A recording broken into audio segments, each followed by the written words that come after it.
A peaceful night on the way home from a family gathering suddenly turns into a nightmare for Jacob Carter when he's stopped by prejudiced police officers.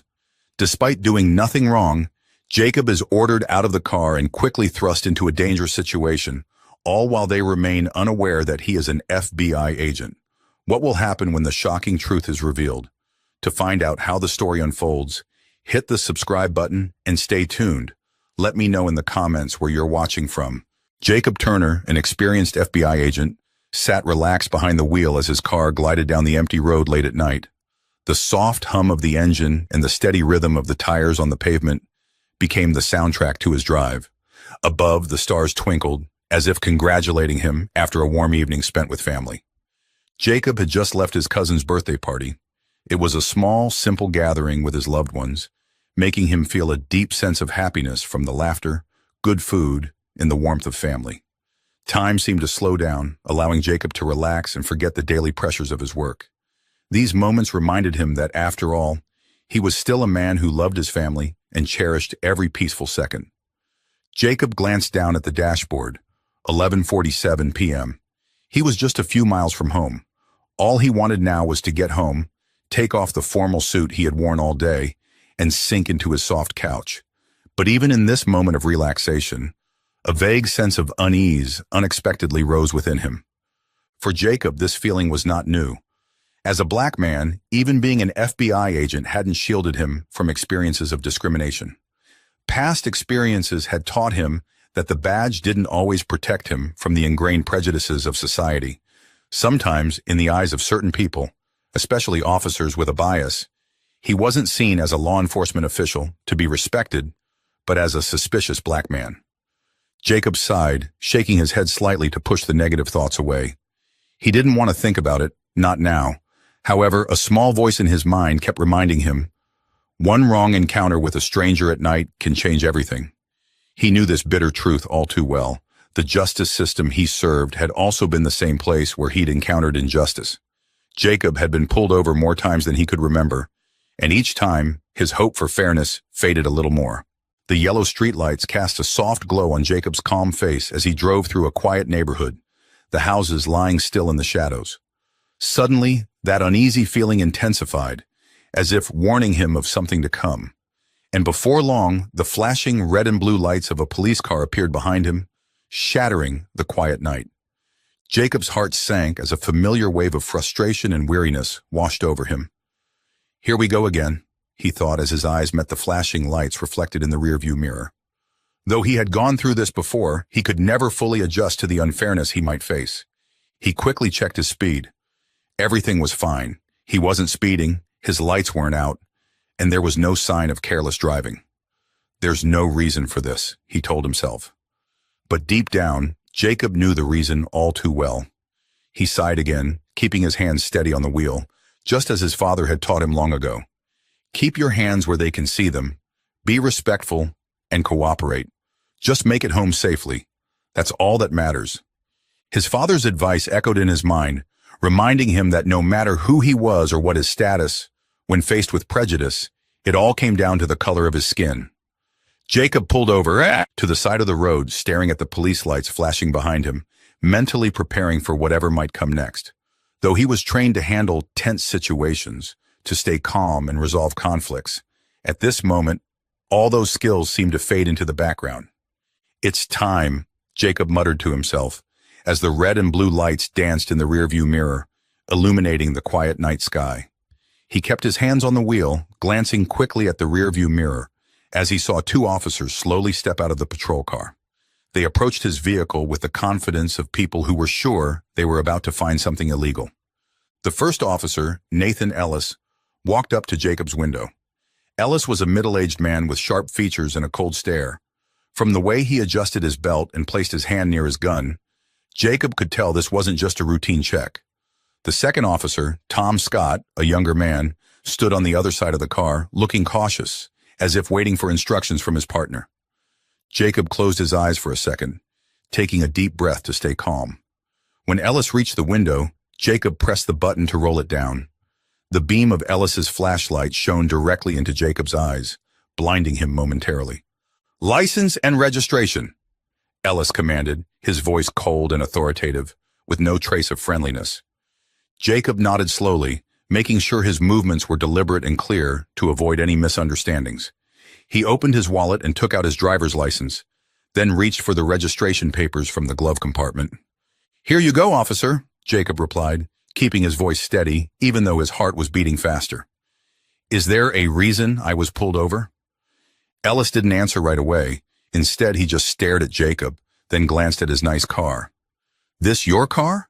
Ellis asked, his tone laced with suspicion and sarcasm, as if a black man driving a nice car was unacceptable. Jacob suppressed the irritation rising within him. This wasn't the first time he'd faced such baseless suspicion. "Yes, this is my car," he answered calmly, handing over his paperwork without changing his demeanor. Ellis looked at the license and registration, but it was clear he wasn't really interested in the details. His eyes quickly flicked back to Jacob, as if searching for something that wasn't there. "Where you coming from this late?" Ellis asked, his tone accusatory, as though driving home late at night was inherently suspicious. Jacob took a deep breath, trying to keep his voice calm. "I'm coming from a family birthday party." Ellis frowned, a mocking smile spreading across his face. "Birthday, huh? Why so late?" He peered into Jacob's car, as if looking for something to incriminate him. Despite finding nothing, Ellis maintained his air of suspicion, his voice full of groundless accusation. "Yes, a birthday," Jacob responded, feeling the frustration building but still keeping his calm. "I don't see a problem with that." The officer on the other side, Scott, tapped lightly on the passenger window. Jacob turned to him and pressed the button to lower it. "Can I help you with something?" Jacob asked, still maintaining a professional tone, though the tension was starting to rise inside him. But before Scott could say anything, Ellis cut in with a blunt command. "Step out of the car." Jacob looked up, surprised by the sudden escalation. "Officer, I've complied with everything you've asked. I'd like to understand the reason for this." Ellis wasn't interested in explanations. "I said step out of the car." His voice was sharp and threatening, his hand hovering near his gun. Jacob could feel the tension in the air. This was exactly the kind of situation he had feared. A situation that could escalate too quickly and end in tragedy. With his skills and experience as an FBI agent, Jacob knew that even the smallest resistance could be seen as justification for violence. Slowly, he opened the car door, stepped out, and stood with his hands raised slightly in front of him, making it clear that he posed no threat. But this didn't calm Ellis. In fact, he and Scott seemed even more on edge, their cold eyes fixed on Jacob as though they were waiting for a reason to act. Ellis stepped closer, his gaze provocative. "You carrying any weapons?" he asked, his voice filled with suspicion and accusation. Jacob remained calm, knowing that any word or gesture could be misinterpreted. "No, officer, I don't have any weapons. I'm an FBI agent, and my ID is in the glove compartment." But Ellis wasn't interested in Jacob's explanation. "FBI, huh? That's a new one. I've heard all kinds of stories. But you think just saying that gets you off the hook?" He laughed, turning to Scott with a smirk. "You hear that, Scott? This guy says he's FBI." Scott, while less enthusiastic, stood silently with a look of doubt, his hand resting close to his weapon. Jacob could see a bit of confusion in Scott's eyes, but it was clear he wasn't about to question his partner. Jacob sensed the tension in the air rising, like a taut string about to snap. He had faced many tense situations in his career, but this one felt dangerously out of control. Ellis wasn't looking to resolve the situation peacefully. Instead, he seemed determined to push it to the brink. "I've complied with all your requests," Jacob said, his voice still calm, though a wave of anxiety was building inside him. "If you want to check my FBI badge, it's in the glove compartment." Ellis sneered, stepping even closer to Jacob, shortening the distance between them. "I don't care about your so-called FBI badge," he said with disdain. "You think that badge means you get out of this? I'm the one in charge here." Jacob felt his heart rate increase. He realized that Ellis wasn't just trying to assert his authority, he was deliberately trying to intimidate him. Although Jacob didn't want to escalate the situation, he also knew he couldn't let Ellis continue behaving unreasonably without some form of resistance. Jacob's eyes flicked to Scott, who still stood silently by, showing no intention of intervening. Ellis stood so close to Jacob that he could smell the strong scent of coffee on the officer's breath. "Pop the trunk," Ellis ordered, his voice hard. "I want to see what you're hiding in there." Jacob frowned. "Officer, I don't think that's necessary. There's nothing illegal in my car." But before Jacob could finish his sentence, Ellis suddenly grabbed his arm and shoved him against the car, slamming his body into the edge of the vehicle. His shirt was pulled tight and ripped open at the shoulder, exposing his bare chest. Jacob felt a sharp pain from the impact, but he didn't dare resist forcefully. He knew all too well that any resistance could lead to something far worse. "Trying to be smart, huh? Or you think I don't have the right to search this car?" Ellis shouted, his voice sharp, clearly losing control. Scott stood off to the side, eyes filled with confusion. He wasn't participating in the violence, but he also wasn't stopping it, as though he feared Ellis more than the situation unfolding before him. Scott's silence only made the situation more tense. Jacob understood that this silence was part of the problem. Scott wasn't stopping it, allowing the situation to spiral out of control, simply because he was too afraid to challenge his colleague. Jacob tried to remain calm, breathing deeply but steadily. "I'm not resisting. I just want everything to go by the book," he said, his voice low but firm. However, Ellis wasn't listening. He turned back to Jacob's car and started rummaging through it. The feeling of helplessness overwhelmed Jacob as he watched. Even though he knew he hadn't done anything wrong, the threat of violence and abuse of power loomed over him, leaving him no way out. This wasn't just about the car or the paperwork. This was about his dignity being openly violated. As Ellis continued rifling through the car, an unsettling thought crossed Jacob's mind. This situation was escalating beyond his control. Things could go in an unpredictable and dangerous direction, and he wasn't just worried about his belongings. He was worried about his life. Jacob stood still on the roadside, feeling the cold air bite at his skin where his shirt had torn, exposing his chest and stomach. The chill of the night began to seep into his bones, but the burning frustration and fear within him were more intense than ever. Jacob knew that this escalation wasn't going to stop here, and with Ellis pushing the situation further, seemed only a matter of time. "What now, Agent?" Ellis emphasized the word mockingly, his eyes flashing with menace. "You think you can give me orders? This isn't your playground." Jacob took a deep breath, trying to remain calm, but his body tensed with a sense of impending danger. He knew all too well the type of man Ellis was, the kind who only needed the slightest excuse to turn a situation into a disaster. Even though he had done nothing wrong, Jacob knew that to someone like Ellis, his very existence was already a crime. "I'm not giving you orders," Jacob said, his voice steady, though his eyes never left Ellis's. "I just want things to be done by the book, with no wrongdoing." But Jacob's words only seemed to infuriate Ellis further. He sneered, turning to Scott and shouting, "You hear that? This guy thinks he can dodge responsibility because he's FBI." Then turning back to Jacob, Ellis's voice dripped with malice. "No FBI is saving you tonight." Jacob realized that this situation had gone far beyond a routine stop.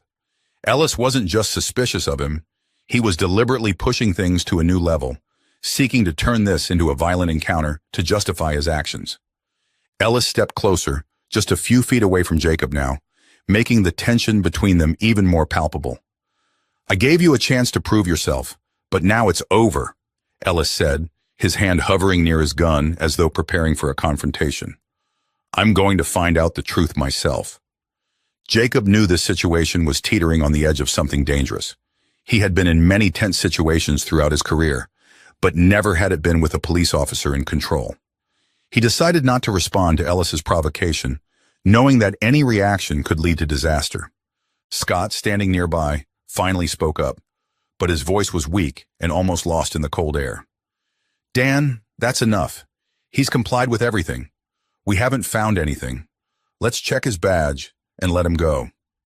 But Ellis ignored him. "Shut up, Scott," he snapped. "You're not in charge here." Ellis's eyes flashed with anger as he glared at Scott, as if his colleague's attempt to intervene was a personal betrayal. Scott lowered his head, avoiding Ellis's gaze. He clearly didn't want to challenge his partner, but Jacob could see the inner struggle in his eyes. Scott knew that what was happening was wrong, But the fear of Ellis's authority kept him trapped in silence. Ellis turned back to Jacob, his eyes full of threat. "Step behind the car," he ordered, his voice brimming with authority. "I'm going to search you from head to toe to see what you're hiding." Jacob hesitated for a moment. He knew that any resistance could make things worse. But standing on the side of the road, shirt torn and being body searched in the middle of the night, felt like the ultimate insult. He had followed all the rules, and now all he was getting in return was humiliation and degradation. "I have nothing to hide," Jacob said, his voice calm but firm. "I've cooperated with you from the beginning. If you need more, my FBI badge is in the car. You can check it yourself." Ellis shot Jacob a cold look before suddenly stepping forward and shoving him forcefully against the car again, this time with much more force. The sharp pain shot through Jacob's back and shoulders as the hard metal of the car slammed into his spine. Ellis's eyes gleamed with satisfaction, as if he had been waiting for this moment. Just then a thought flashed through Jacob's mind, a realization that if this situation continued to spiral, things could become uncontrollable. Ellis's aggression, combined with Scott's silent complicity, could turn this into a nightmare that Jacob wouldn't wake up from. Ellis abruptly turned to Scott and ordered, "Hold him steady. I'm going to search the car more thoroughly." Scott stood still, looking between Jacob and Ellis, clearly torn between following orders and doing the right thing. But in the end, he couldn't overcome his fear of his partner. Scott moved closer to Jacob, his hand resting on his shoulder, in a half-hearted attempt to comply with the command. Jacob looked at Scott with a gaze full of helplessness, but without hatred. He didn't blame the man for facing this difficult choice, but Scott's silence was what was driving this dangerous situation deeper. As Ellis continued to ransack Jacob's car, searching for some reason to justify his actions, Jacob could only stand there, feeling the cold night air and the humiliation of being treated like a nameless criminal, even though he was the one sworn to uphold the law. Jacob knew this situation had already spiraled out of control, and something worse could be on the horizon. As Ellis continued to tear through his car with increasing violence, Jacob stood by Scott, trapped between feelings of humiliation and rising tension. With few options left, he had to maintain his calm, even as everything around him escalated unpredictably. Scott's grip on Jacob's shoulder remained, though it was loose, almost reluctant. Jacob turned his head, catching Scott's gaze. For a fleeting moment, Jacob saw a flicker of regret in Scott's eyes, as if he wanted to say something, to stop things before they went too far. But Scott said nothing. He remained silent, his hand on Jacob's shoulder in a gesture of forced compliance, though his conscience was clearly uneasy. Ellis, finding nothing in the car, grew impatient. His anger seemed to burn inside him. He pulled out harmless items from the trunk, papers, a few personal belongings, but the emptiness didn't quell his rage. Ellis wasn't just looking for a reason to search. He wanted to assert his power, no matter the cost. "There's nothing here," Ellis muttered, but his voice was filled with frustration. Then in a sudden and senseless move, he turned to face Jacob, striding toward him with a face full of aggression. "You think you're smart, hiding things so well, but you're not fooling me?" Ellis yelled. Jacob could feel the tension in the air thickening, and before he could react, Ellis grabbed the torn fabric of Jacob's shirt, yanking it hard and tearing the last piece away. Jacob now stood shirtless in the cold night air, exposed on the street. The act of tearing his shirt wasn't just an attack on his dignity. It was a blatant display of power and oppression. "I told you, I have nothing to hide," Jacob replied, his voice still incredibly calm despite the storm of anger building inside him. He knew he couldn't afford to lose control, not now. Ellis ignored Jacob's words. He turned to Scott, his tone dripping with mockery. "You see this, Scott? These guys always have something to hide. They think they're clever, trying to outsmart us."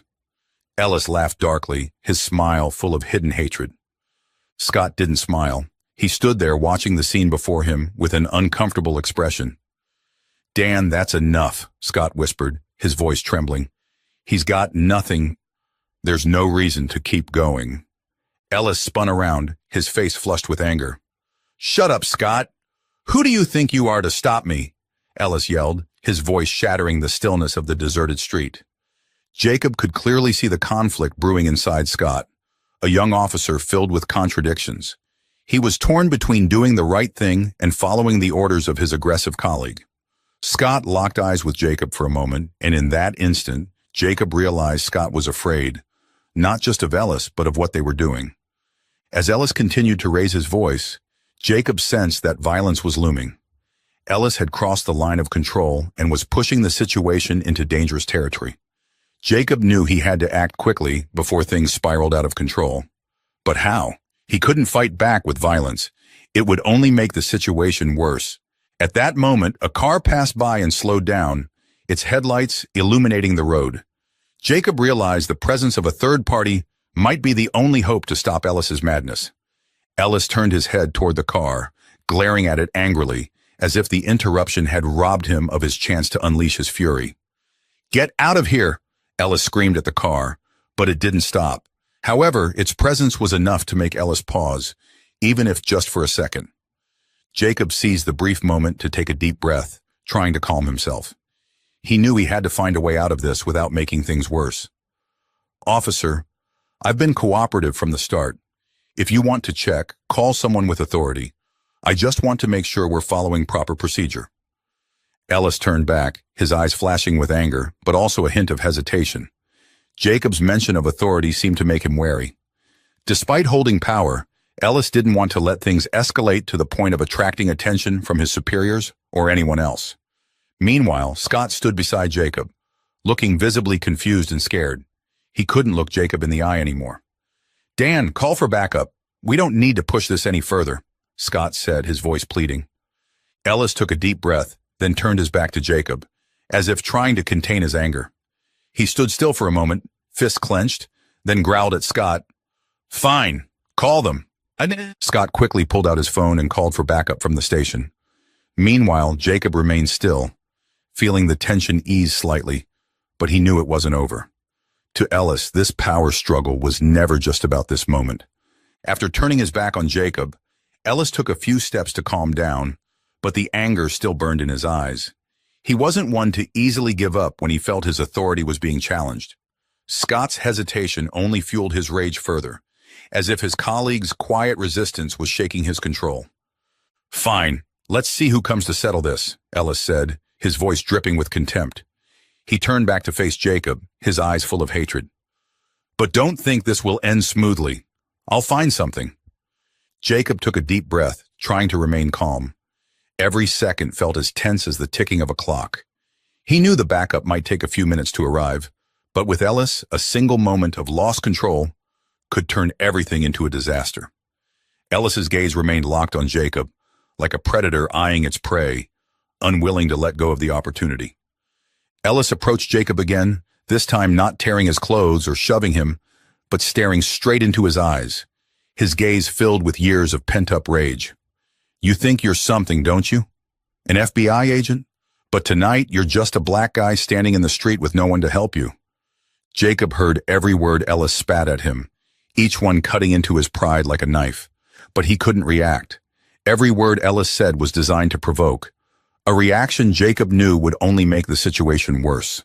Standing there, exposed under the night sky, Jacob felt like a target for Ellis's hatred and prejudice. But before Jacob could say anything, Scott suddenly spoke up, his voice shaky but determined. "Dan, stop," Scott said, his eyes shifting from Jacob to Ellis. "He's been cooperative from the beginning. We have no reason to continue this."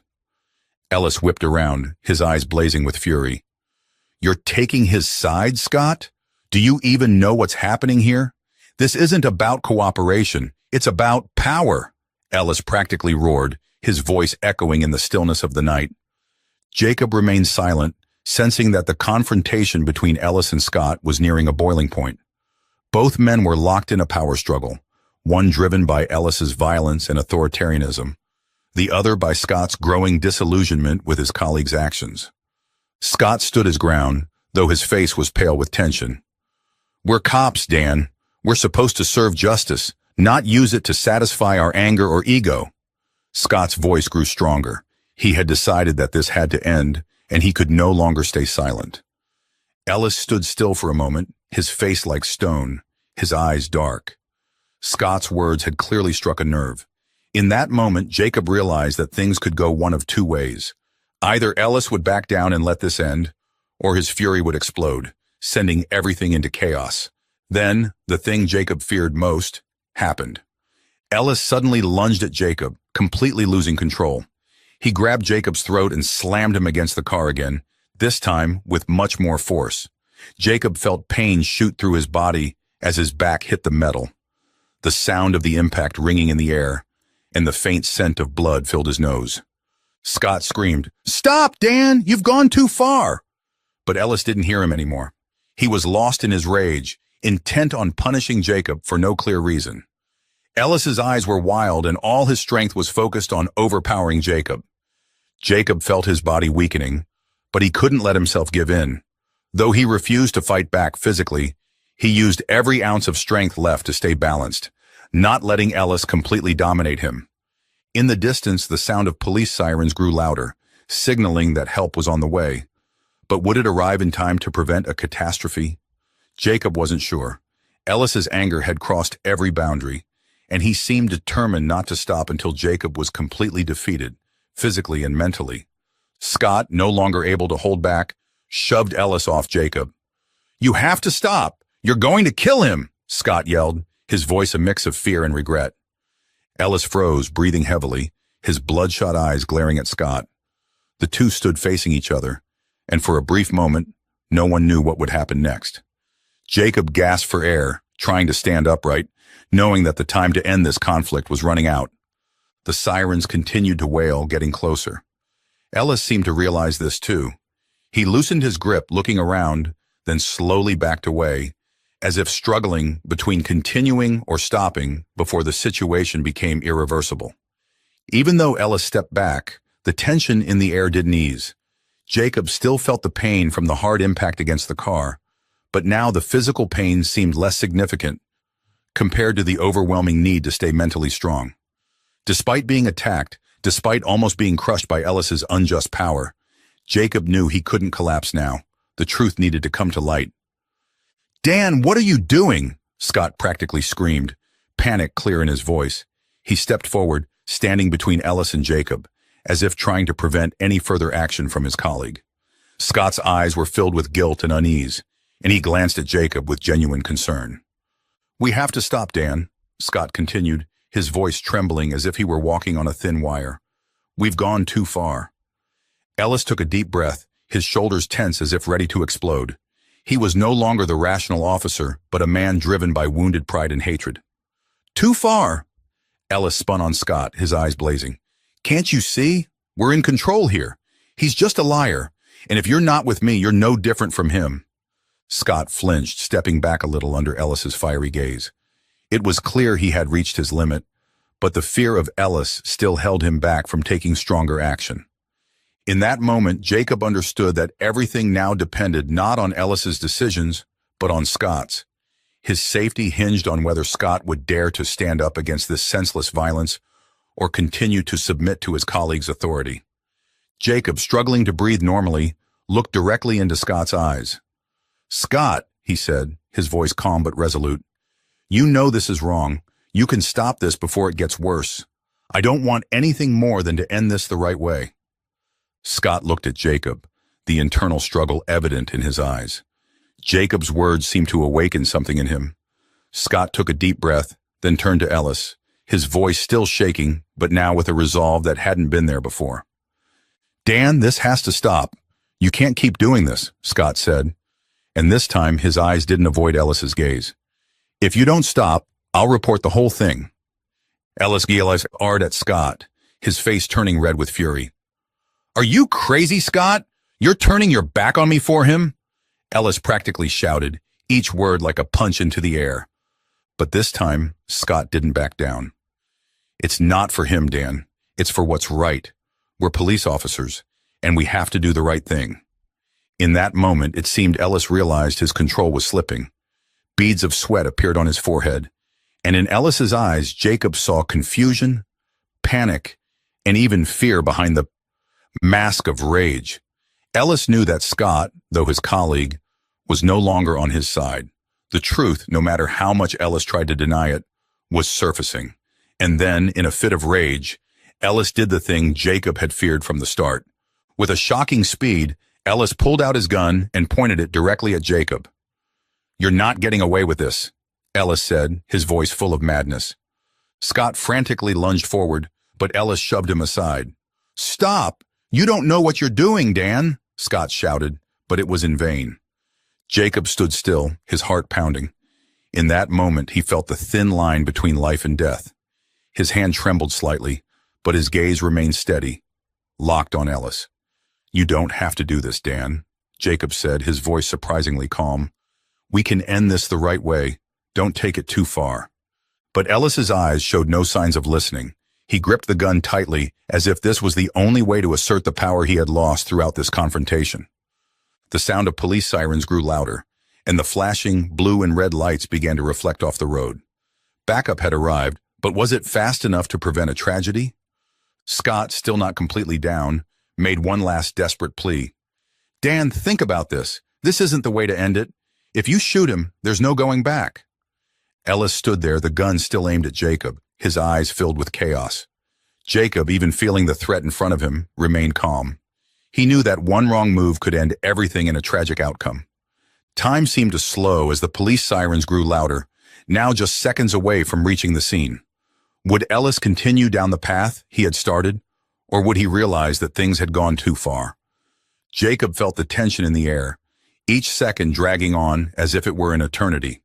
Ellis, still holding the gun pointed at him, had a look of uncontrollable rage. The headlights of the approaching police cars made the situation even more dangerous, as Jacob knew that when other officers arrived, things could escalate beyond anyone's control. One wrong move, one misstep, and someone would be shot. "Dan, you're not like this," Scott said, his voice softening but still filled with urgency. He remained on the ground after Ellis had shoved him, but Scott's eyes were fixed on his colleague with a glimmer of hope that he could convince Ellis to turn back before it was too late. "We messed up, but you can still stop this before it gets any worse." Ellis panted, his hands shaking as he gripped the gun tightly, his eyes flicking between Scott and Jacob. In that moment, Jacob saw a flicker of hesitation in Ellis's eyes, a small piece of reason still fighting against the blind rage. But was it strong enough to pull Ellis back? "You don't understand, Scott," Ellis said, his voice hoarse, almost choking in his throat. "He thinks he can beat us. Beat me. I can't let that happen." Jacob didn't move, even as he realized the gun was pointed directly at his chest. He knew that with just one pull of the trigger, everything could end. Despite the fear rising in his chest, he couldn't let it take over. His voice remained steady. It was his last hope of stopping Ellis from making an irreversible decision. "Ellis," Jacob said, his voice calm but firm, "you don't have to do this. I know you're angry, but killing me won't change anything. You know that." Ellis stared at Jacob, his eyes still burning with anger, but wavering slightly. The gun hadn't been lowered, but Ellis's hands were no longer as rigid as before. The police sirens were now much closer, the flashing blue and red lights reflecting on all three of them. The tension reached its peak as the other police cars turned onto the street, their headlights lighting up the scene as if it were a stage where life and death hung in the balance. Suddenly, a police car sped up and screeched to a halt, the door flying open, and two officers quickly jumped out, guns already drawn. "Drop it!" one of them yelled, their voice echoing through the air. Ellis jerked around, staring at the newly arrived officers. The chaos in his mind seemed to grow as he realized the situation had turned. His eyes flicked between his colleagues and Jacob, like a trapped animal cornered with no idea what to do next. "Put the gun down, Ellis," one of the new officers shouted, his voice firm and commanding. "You're going too far. Don't do something stupid." Scott, still on the ground, tried to get up and approach Ellis. "Listen to them, Dan, stop. We don't need to push this into a tragedy. Let's end it here." Ellis stood frozen, his eyes wide with turmoil. The gun in his hand was still raised, but it was clear that Ellis was caught between two impossible choices. The newly arrived officers held their position, their guns trained on Ellis, ready to act if he made any sudden move. In that moment, Jacob saw an opportunity. This could be the moment to end everything without anyone else getting hurt. He took a deep breath, his steady voice breaking the tense silence. "Ellis, just put the gun down. Everyone's watching. You don't have to keep going like this." Ellis stared at Jacob, his eyes empty, as if he no longer understood the world around him. "You think you've won, don't you?" Ellis asked, his voice dripping with bitterness. But then, as if all the energy had been drained from him, Ellis let out a long, heavy sigh. The gun in his hand began to lower, slowly. A collective sense of relief washed over the scene, but no one dared let their guard down. Ellis still held the gun, and with just one sudden move, things could turn catastrophic. The officers who had just arrived kept their guns aimed at him, but no one rushed in. Finally, Ellis dropped the gun to the ground. The cold sound of the weapon hitting the pavement echoed in the quiet. Everyone, including Jacob, breathed a sigh of relief. Ellis hung his head, his arms limp at his sides, as if all his strength had left him. Scott quickly moved forward, handcuffing Ellis without saying a word. There were no more justifications, no more rage. Ellis, now only a defeated man, was taken away. Police officers moved in, pulling Ellis up and leading him toward the patrol car, while others began securing the scene. Jacob stood still, his legs feeling frozen, but inside him swirled a storm of emotions: relief, pain, and a simmering anger. Scott approached Jacob, his eyes filled with regret. "I'm sorry," he said quietly, his voice breaking. "I didn't know it would go this far." Jacob looked at Scott, saying nothing. He knew Scott's apology couldn't change what had happened, but at least, in the final moment, Scott had chosen to do the right thing, and that may have saved Jacob's life. The scene around them began to calm. Ellis, now in handcuffs, was led toward the patrol car. His shoulders slumped, as if the weight of regret and failure had crashed down on him, not just for what he had done, but for realizing he had lost everything: his honor, his career, and his pride. Jacob watched Ellis's figure disappear behind the police car door, but there was no complete relief in his heart. Though Ellis had been restrained and backup had arrived, the confrontation would remain seared into Jacob's mind. The shouting, the threats, and the moments of danger when the gun had been pointed at his chest, all of it felt like a mental wound that wouldn't heal easily. Scott stood next to Jacob, looking remorseful but silent. There was nothing left to say. Jacob could feel Scott's guilt, and he also understood that, while Scott had tried to salvage the situation at the end, his initial silence had allowed things to spiral out of control. It was a silence filled with guilt. The other officers began their work, taking statements, documenting the scene, and securing the area. Jacob felt as though he was standing on the edge of a storm that had passed, but it left behind destruction and a torrent of emotions. He had survived, but not without scars. And the wounds weren't just the bruises on his body. They were the mental wounds from facing the injustice he had endured, just because of the color of his skin. An officer approached Jacob, speaking to him with far more courtesy than earlier in the night. "Mr. Carter, we'll need you to come to the station to file a full report. Do you need any assistance?" Jacob shook his head, taking a deep breath before replying, "I'll drive myself, thank you." Though the offer of help seemed genuine, Jacob wanted to hold on to the little bit of independence and dignity he had left. Too much had been taken from him tonight: his freedom, his peace, and his trust in the justice system he had dedicated his life to serving. As Jacob walked toward his car, which had been ransacked, the other officers cast discreet glances his way. They knew this situation wouldn't easily be swept under the rug. Jacob was an FBI agent, and this incident would undoubtedly become the subject of a much larger investigation. Ellis and Scott would face consequences, but that wouldn't be enough to ease the sense of loss and injustice that Jacob had been forced to endure. When Jacob sat behind the wheel, he paused for a moment, his hands shaking slightly as they rested on the steering wheel. Tonight hadn't just been an unexpected ordeal. It had been a harsh reminder of the injustice people like him faced every day, regardless of who they were or what they'd achieved, simply because of the color of their skin. Even as an FBI agent, that hadn't been enough to protect him from the prejudice and discrimination he had been battling his entire life. A few minutes later, Jacob drove away from the scene, the streetlights casting long shadows as his car moved down the road. The darkness of the night was slowly giving way to the faint light of dawn. Inside him, conflicting emotions swirled: anger, pain, but also a sense of relief that he had survived. Jacob's life would never be the same. This confrontation would become a defining moment, a reminder that justice isn't always fair, But he also knew that this fight wasn't over. With the evidence in hand and the support of his colleagues in the FBI, he wouldn't let this incident be buried. Ellis would face justice, and the system he had dedicated his life to serving needed to be changed from within. As Jacob drove through the empty streets, he realized that he wasn't just a victim. He had become a symbol of resilience. This wasn't just his fight, it was the fight of millions of people who had been treated unfairly simply because of their skin color. And Jacob Carter wouldn't stop until true justice was achieved. There was still work to be done. But tonight, despite the pain and the trauma, Jacob had reclaimed the most valuable thing, his right to live, to exist, and to fight for a fairer future. Jacob Carter's story is a powerful testament that no matter who you are, what you do, or what you've achieved, sometimes injustice finds its way into our lives. But the important thing is to never lose faith in justice and to keep fighting for what's right. Jacob faced discrimination, but he didn't give in. He turned his pain into a drive to reform a system that desperately needs change. Through this story, we see a clear message. Everyone has the right to stand up for themselves and their community against injustice. Perseverance and courage will lead us to a fairer future, where everyone, no matter their background or skin color, is treated with respect and justice.